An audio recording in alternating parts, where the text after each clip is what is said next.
Morning, everybody. Good morning. I'm so happy to see you. Are you ready to hear a story? Awesome. I'm ready to tell one.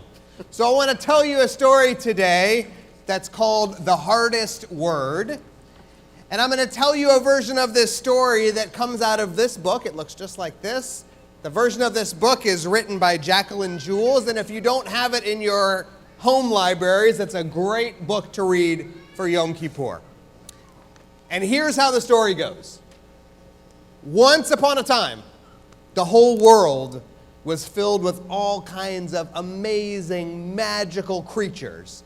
And one of those creatures was a gigantic bird called the Ziz. He was so big. Think of the biggest airplane you've ever seen. Way bigger. Humongous bird with big, beautiful golden wings and a big purple feather right in the middle of his forehead. He was beautiful.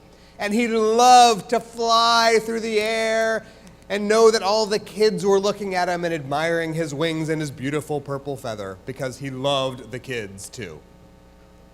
So one day his wings were stretched out and he was soaring through the sky, and he zoomed way up to the sky and zoomed back down to the ground and zoomed all around. And when he was flying up in the sky, he stretched out his wings a little bit too far and he knocked a star out of the sky. And it came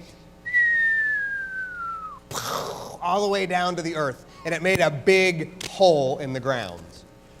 And he thought to himself, uh-oh, I made a mistake. I'm going to fix it. So the Ziz flew back up to the sky, and he used the other wing to knock a rain cloud out of the sky, and the rain cloud fell down to the ground. Splash. And he filled the hole with water, and all of a sudden the kids had a brand new swimming pool to go swimming in. Pretty good, right? The Ziz was really proud of himself because he had fixed his mistake. So he was very proud of himself. He was flying around, kind of cruising in the sky, kind of coasting around. And then, here's the thing about the Ziz. He was a little clumsy.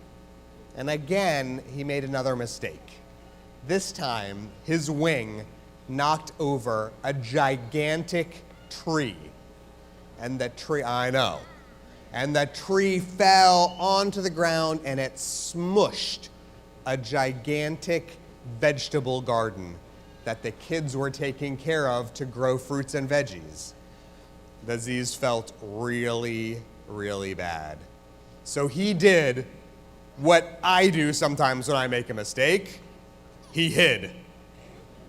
He went to go hide to see if he wouldn't get in trouble. So he went and he hid, and he found a special perch on top of a mountain where he likes to hide sometimes, and he sat down and he hid and he hoped nobody would see him. But while he was there hiding, the Ziz heard God's voice. And God says, "Hey Ziz, what's going on?" And he said, "Well, I just made a mistake. I didn't mean to, but I knocked over this tree and I smushed the kids' vegetable garden." And God said, "Ooh, that's bad." And the Ziz said, "I know, I don't think I can fix it. I fixed the swimming pool thing with the hole in the ground, but I don't think I can fix this." And God said, "I don't think so either." So the Ziz said, "Well, what should I do, God?" And God thought and thought and thought. And God told the Ziz that what he would need to do was to go all around the world and bring back the world's hardest word.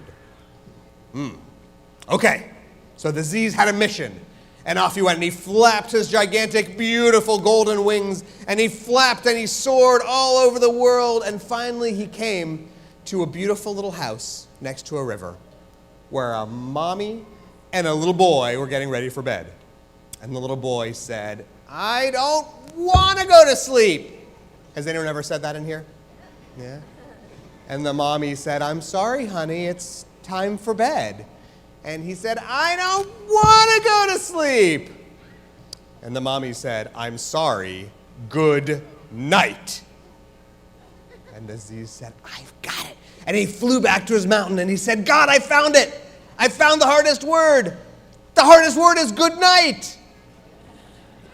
And God said, well, some kids really don't like that word, you're right. But that's not the world's hardest word. Okay. So he flapped his giant wings, and off he went through the skies again. He soared all over the world, and he came to another city. And there he saw a daddy and a little girl getting ready for dinner. And the daddy said, honey, are you hungry? And the little girl said, yes, Dad. Can I please have some biscotti? And he said, honey, it's spaghetti. And she said, biscotti. So the Z said, I got it. And he flew back to his mountain. He said, God, I got it. The world's hardest word is spaghetti. And God said, that is a pretty hard word too, but it's not the world's hardest word. So the Z's flew and flew and flew all over the world. He brought back all kinds of hard words. He brought back rhinoceros and ridiculous and rhinoplasty. He brought back all these big hard words, but every single time God said, that's not the hardest word. So the Z sat down. He was really disappointed in himself. He sat down, and his wings kind of drooped. And he said, God, I don't know what to do. I looked everywhere I could. I cannot find the hardest word. I'm sorry. And God said, congratulations. And the Z said, what do you mean? And God said, you found it. That's the world's hardest word. And the Z said, I'm sorry. And God said, it's really hard for some people to say those words when they've done something wrong. Instead of just trying to fix it or trying to run and hide so they don't get caught, sometimes it's really hard to say, I'm sorry. So the Z's knew what he had to do. The first stop that he made was at his own vegetable garden, and he made a big basket full of fruits and veggies to help make it up to the kids. And as he carried it with him back to see his friends, the children, he took a deep breath because he knew that it was time for him to say the world's hardest word. I hope everybody has a great new year, that we all find ways to say we're sorry when we have to, and to forgive people who say they're sorry to us, so that this new year can be so much better for all of us, and we'll find out together how much better it is to be better.